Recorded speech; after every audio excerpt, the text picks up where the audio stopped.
오늘 말씀을 보면서 묵상하면서 말씀을 보고 또 보다가 이 복음이 얼마나 놀라운 것인가를 다시 발견하고 또 발견하는 그러한 시간을 가졌습니다.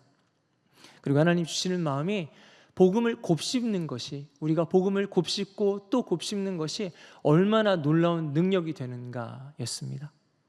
바울이 골로새 성도들에게 전했던 이 복음의 말씀이 우리에게도 동일하게 능력이 되신다는 것이었습니다. 간절히 바라기는 오늘 이 말씀이 어떤 성경의 지식을 잘 전달하는 말씀이 되기도 하겠지만 사실은 그보다 더 하나님 주시는 이 은혜가, 이 감동이 한 분 한 분에게 전해지고 함께 나누어질 수 있는 시간 되기를 원합니다. 그렇게 주님께서 각자에게 말씀하시는 시간 되기를 주의 이름으로 축원드립니다. 오늘 골로새서 앞서 1장의 초반부에서는 바울이 이 골로새 성도들에게 인사를 전하고 그리고 이들을 향한 바울의 기도를 나눕니다. 그리고 이들을 향한 바울의 안에 있는 그 소망을 나누는 그런 모습들이 드러납니다. 그랬다면 이제는 본격적으로 예수 그리스도에 대해서, 복음에 대해서 선포하고 강력하게 나누기 시작합니다. 오늘 말씀 13절 이렇게 말씀하고 있습니다. 그가 우리를 흑암의 권세에서 건져내사 그의 사랑의 아들의 나라로 옮기셨으니, 그가 우리를 흑암에서 건져내셨다고 말씀합니다. 누가요? 그가, 하나님 아버지가, 우리 하나님 아버지께서 이 모든 복음의 역사를, 우리를 건지시고 우리를 새롭게 하시는 이 모든 역사를 하나님 아버지가 시작하셨다는 말씀입니다. 너무 당연한 말씀인가요? 아니요, 당연하지 않습니다. 사실은 이 모든 일들은 우리 하나님이 굳이 시작하시지 않아도 되는 일이었습니다. 어떠한 상황이나 여건이나 환경 때문에 주님이 이 일을 하셔야만 했던 상황이 아니고요, 그 어떤 누군가가 요청해서 간청해서 우리 하나님이 이 일을 하시게 만들 수 있는 상황도 아니었습니다. 결국에는 말하자면 하나님이 이 모든 일들을 먼저 시작하셔야만 했다는 것입니다. 그래야만 이 모든 복음의 역사가 시작될 수 있었다는 것입니다. 그런데 우리 하나님이 이 모든 일들을 시작하셨다는 것입니다. 굳이 하나님이 이 일을 시작하셨다는 것입니다. 바로 저와 여러분을 위해서인 줄 믿습니다. 사람이 복음을 마주하게 되었을 때 참 교만한 반응 중에 하나가 이런 것입니다. 그래, 내가 하나님을 믿어준다 라고 하는 것입니다. 하나님 기뻐하시는 어떤 예배에 그래, 내가 예배 한번 가 드린다 라고 생각하는 것입니다. 또한 하나님의 말씀대로 그래, 내가 말씀대로 한번 살아 드린다 라는 생각. 하지만 여러분, 만일에 하나님이 이 모든 일들을 시작하시지 않으셨다면요, 만일 하나님이 이 모든 복음의 역사를 시작하시지 않으셨다면 어떻게 되겠습니까? 하나님을 향한 우리의 어떤 행동도, 어떠한 행위도 아무런 의미가 없습니다. 아무것도 아닙니다. 그래서 마가복음은 이렇게 시작하고 있습니다. 하나님의 아들 예수 그리스도의 복음의 시작이라. 우리 주님이 시작하셨다는 것입니다. 여러분, 하나님이 시작하셨습니다. 복음은 철저하게 하나님의 의지로 시작하신 것입니다. 그래서 이 한 가지만 깊이 깨닫고 기억해도 우리와 하나님과의 관계가 더 깊어지고 달라질 수 있습니다. 저와 여러분의 삶에 찾아온, 우리의 삶에 찾아온 이 복음의 역사가 하나님께서 굳이 시작해 주셔서 이것이 얼마나 다행인지, 얼마나 감사한지를 깊이 깨닫는 저와 여러분들 되시기를 주의 이름으로 축원드립니다. 하나님 정말로 감사합니다. 우리 주님이 시작하셨습니다. 이 고백이 날마다 우리의 입술에 넘쳐나기를 바랍니다. 다시 말씀을 봅니다. 그가 우리를 흑암의 권세에서 건져내사라고 말씀하고 있습니다. 하나님께서 우리를 흑암의 권세에서 건져내셨답니다. 어디에서요? 흑암의 권세에서. 여기에서 저와 여러분이 원래 있던 자리를 확인할 수 있습니다. 우리는 우리가 대한민국 서울에 자유롭게 살아가고 있는 줄 알고 있었습니다. 그런데 그게 아니랍니다. 우리는 원래 흑암의 권세에, 마귀 사탄에 매여 있는 존재였다고 성경은 말씀하고 있습니다. 21세기를 살아가는 사람들은 보통 그런 극명한 악의 대립, 마귀, 사탄 이런 존재들에 대해서는 만화나 영화 같은 곳에 나오는 존재라고 생각들을 합니다. 그저 어떤 나쁜 마음, 악한 마음을 다르게 표현하는 것이라고 생각하곤 합니다. 하지만 성경은 분명하게 말씀하고 있습니다. 에베소서 2장 1절 2절에 이렇게 말씀합니다. 그는 허물과 죄로 죽었던 너희를 살리셨도다. 그때 너희는 그 가운데서 행하여 이 세상 풍조를 따르고 공중의 권세 잡은 자를 따랐으니 곧 지금 불순종의 아들들 가운데서 역사하는 영이라.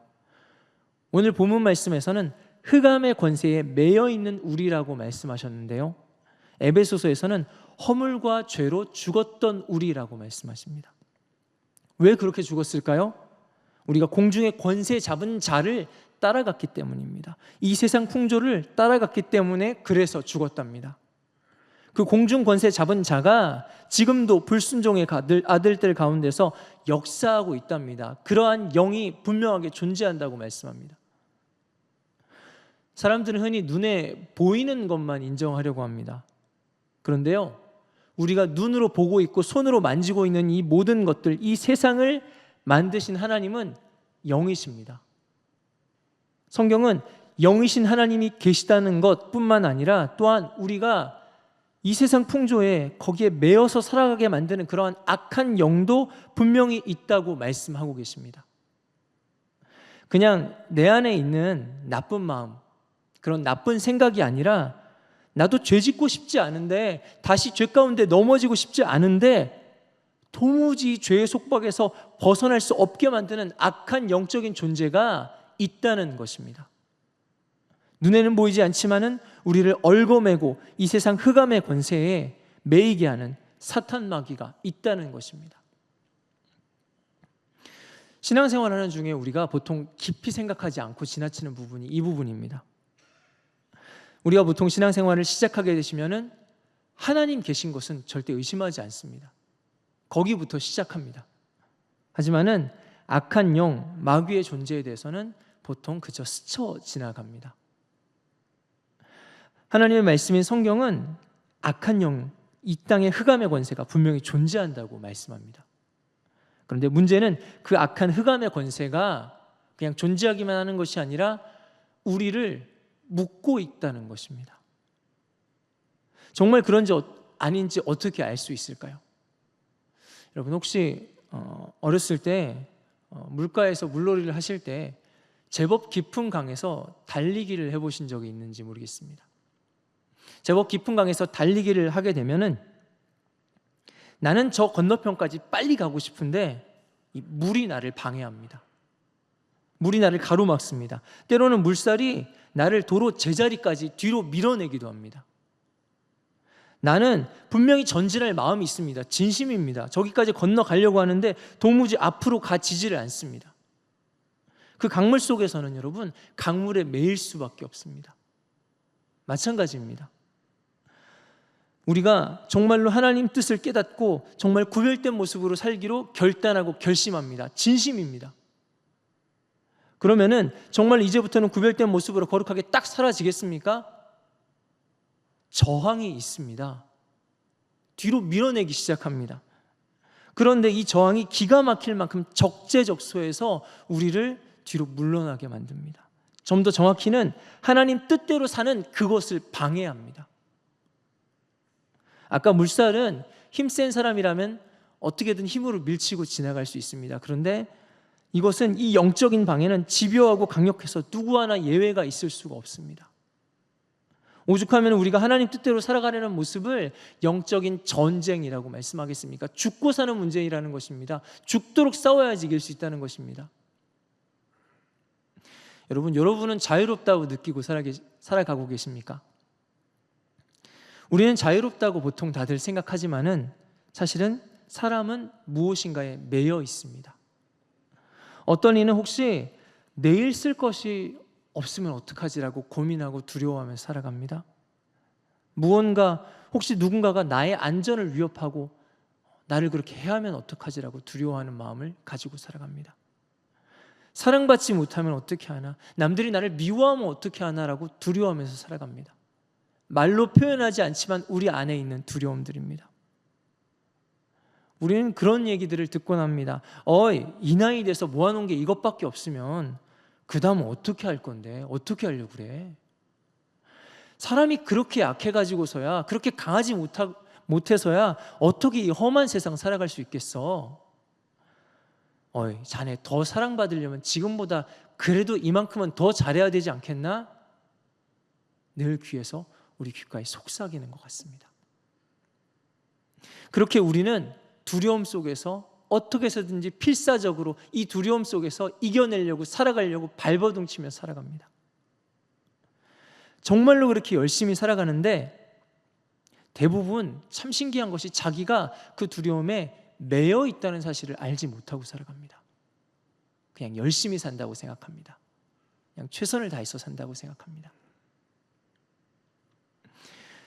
정말로 열심히 살아가는 우리의 모습을 사실은 돌아보면은 정말로 앞뒤 돌아보지 않고 그렇게 죽도록 달려왔는데 살다가 뒤늦게 그것을 돌아보았을 때는 내가 뭘 위해서 이렇게 열심히 달려왔지? 허무해집니다. 열심히 달려와가지고 무언가를 이루어냈다고 생각했는데 그 이루어낸 것을 딱 살펴보니까 그것이 사실은 내 삶에 정말로 의미 있는 것이 아니었다는 것을 발견하게 됩니다. 우리는 우리를 매이게 하는 악한 영의 존재를 알아야만 합니다. 하지만 이것은 그런 악한 영의 존재, 흑암의 권세를 두려워하거나 우리가 무서워해야 된다는 말씀이 아닙니다. 적어도 우리를 묶고 있는 이 권세가 어떠한 것인지는 알고 깨달아야 한다는 것입니다. 그렇습니다. 결국 복음이 없는 인간의 삶은 우리도 막 모르는 사이에 흑암의 권세에 그 영에 묶이고 매이는 삶이 되고 맙니다. 여러분, 성경의 이스라엘 백성들이 그러했습니다. 처음에는 총리 요셉이 자신들을 초청해서 그 애굽 땅으로 손님으로 귀빈으로 내려가는 줄 알았습니다. 그런데 그 땅에서 살다가 보니까 어느새 자기들도 모르는 사이에 그 땅에서 노예가 되어 있었습니다. 그리고는 나중에는 자기들이 원래 노예였던 것처럼, 원래 태어날 때부터 조상 때부터 쭉 노예로 살았던 것처럼 그렇게 고통 가운데 신음하면서 하루하루를 살아가게 되었다는 것입니다. 근데 마찬가지입니다. 이 땅을 살아가는 우리도 자기도 모른 채 원래 우리는 내 뜻대로 내 의지로 그냥 잘 살아가려고 열심히 살아가려고 그렇게 최선을 다하고 있다고 생각했는데 그렇게 살아가다 보니까 어느새 나도 모른 채 이 세상의 흑암 권세에 매여서 죄와 두려움의 노예로 살아가게 되었다는 것입니다. 어느 순간 그렇게 살아가고 있다는 것이었습니다. 사실 그렇게 유쾌한 이야기는 아닙니다. 우리가 원래 흑암의 권세에 노예처럼 매여 있는 존재였다. 그냥 그런 거 없이 하나님이 승리하게 하셨다라고 그냥 결론 지어주시면 안 될까요? 복음을 말씀하실 때 성경은 왜 굳이 사람의 모습을 이렇게 비참하게 설명하고 계실까요? 흑암의 권세에 매여 있는 인간의 처지를 제대로 보아야만, 이 흑암의 권세에 매여 있는 인간의 비참함을 우리가 깊이 깨달아야만 그때서야 나에게 구원이 필요하다는 것을 알기 때문입니다. 내게 정말로 하나님 필요하다는 것을 깨닫기 때문입니다. 내가 도무지 죄를 이길 수 없는 구제불능의 죄인이라는 것을 알게 될 때, 깊이 알면 알수록 나는 구원자가 필요합니다, 내게 주님이 필요합니다라고 내 영혼 깊숙이 고백할 수 있게 된다는 것입니다. 로마서 5장 21절 이렇게 말씀합니다. 율법이 들어온 것은 범죄를 더하게 하려 함이라. 그러나 죄가 더한 곳에 은혜가 더욱 넘쳤나니. 성경은 죄가 더한 곳에 은혜가 더욱 넘쳤다고 말씀하고 있습니다. 그러니까 죄를 더 지으라는 얘기는 물론 아닙니다. 율법에 비추어서 나를 더 깊이 들여다보면 들여다볼수록 너무 더럽고 추한 이 죄덩어리라는 것을 알게 됩니다. 발견하게 됩니다. 그렇게 나의 더 큰 죄들, 더 많은 죄들을 보게 되니까 이 더러운 죄인을 끝까지 포기하지 않으시고 그 사랑하시는 그 은혜가 얼마나 크신가라는 것입니다. 똑같은 구원의 은혜를 경험했는데도 자신이 그럭저럭 선하게 잘 살아왔다고 생각하는 사람은 그 은혜가 얼마나 큰지 잘 모릅니다. 하지만은 빛 되신 하나님을 더 깊이 만나고 경험할수록 내 죄가 더 드러나고 내 죄가 더 추하다는 것을 깨닫고 알게 됩니다. 그렇게 알면 알수록 내 죄악이 정말로 한 번만 휘저으면은 그냥 깨끗한 물인 줄 알았는데 한 번만 휘저으면 밑에서 구정물이 시커멓게 올라오는 그런 물이라는 것을 깨닫고 알게 되면요, 그 사람이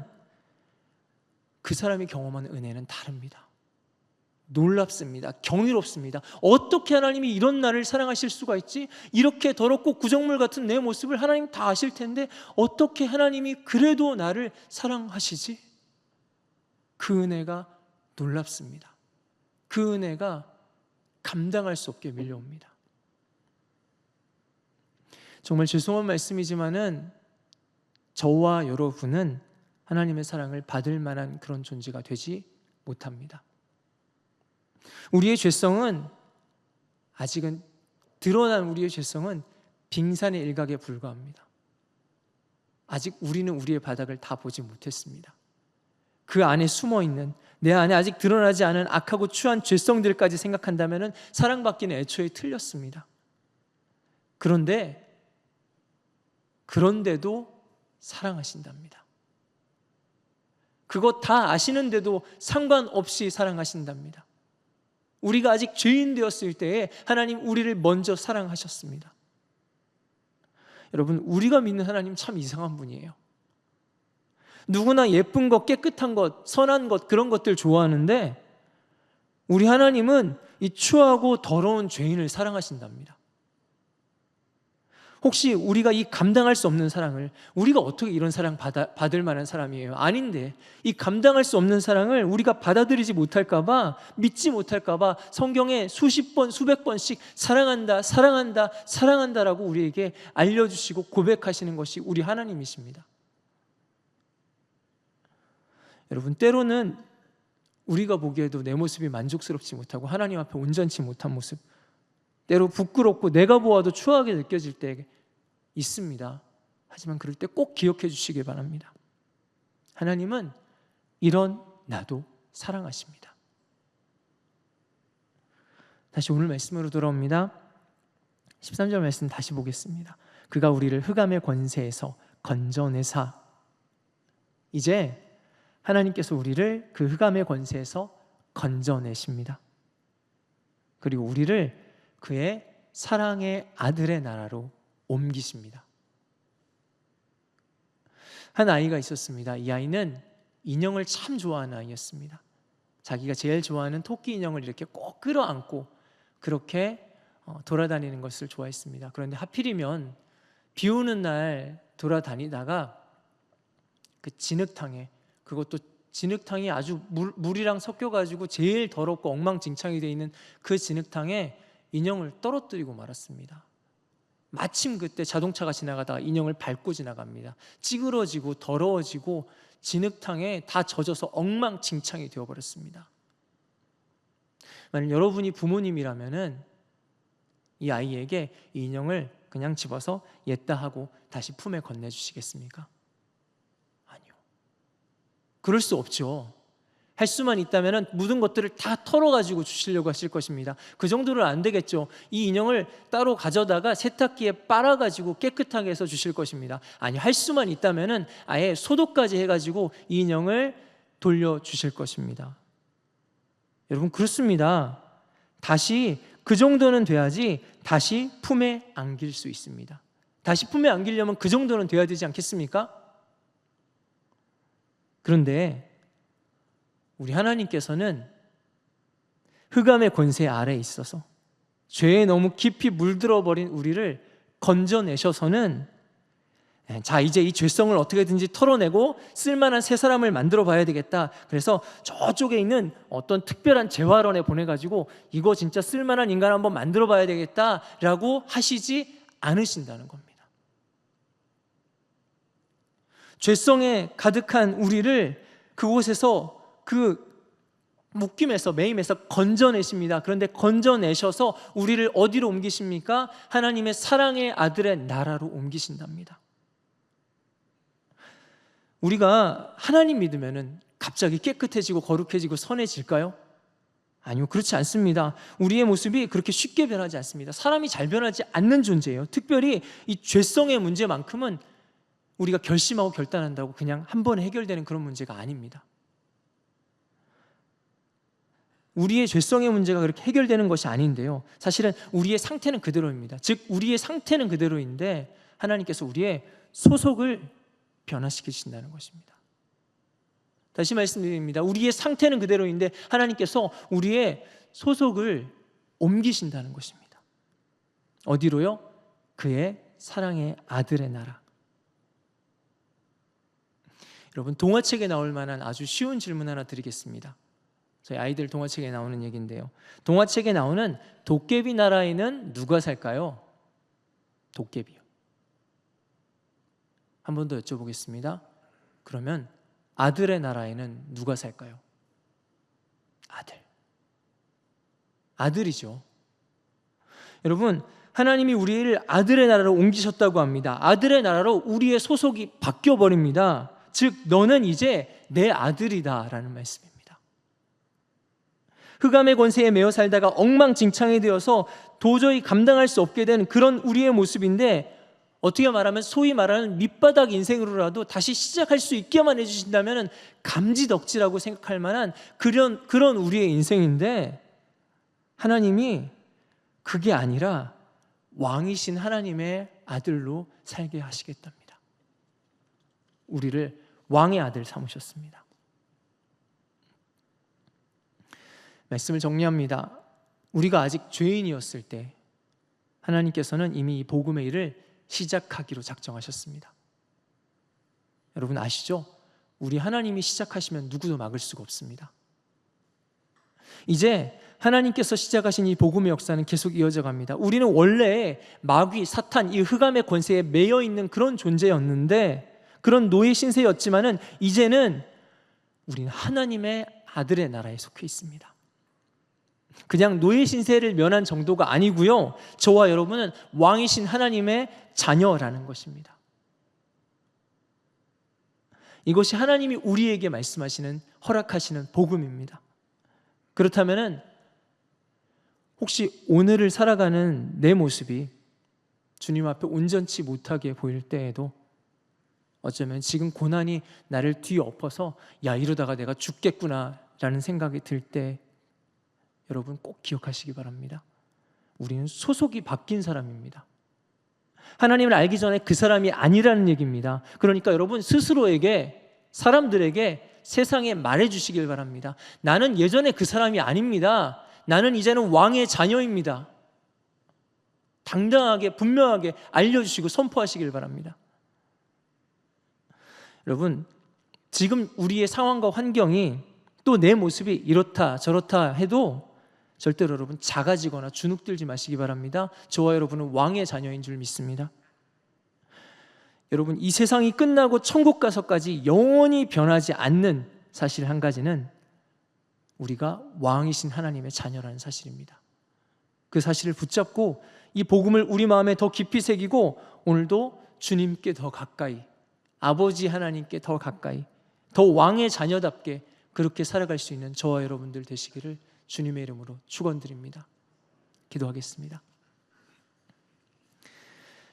하나님, 우리가 이 복음의 역사를, 하나님의 역사를 기억하고 이 모든 일들을 시작하시고 이루어 가시는 하나님을 온전히 신뢰하는 그런 믿음 우리 가운데 주시옵소서. 우리 함께 기도하면 좋겠습니다. 또한 기도하실 때 아직도 우리를 붙들려고 하는 이 흑암의 잔재, 흑암의 권세를 하나님 완전히 깨뜨려 주시옵소서. 더 이상 이것들이 나에게 손대지 못하도록 주님께서 권능으로 나를 덮어 주시옵소서. 함께 기도하고 구합시다. 또한 왕이신 하나님의 자녀로 살아갈 수 있는 그러한 담대함으로 능히 이 세상을 이기고 우리의 죄성을 이겨나가는 그런 하나님의 자녀로 살아가게 하여 주시옵소서. 이렇게 말씀을 붙잡고 기도하시고 각자의 기도 제목을 가지고 또한 나라와 민족과 교회를 위하여서 우리 주여 한번 무리 짓고 간절히 기도하도록 하겠습니다.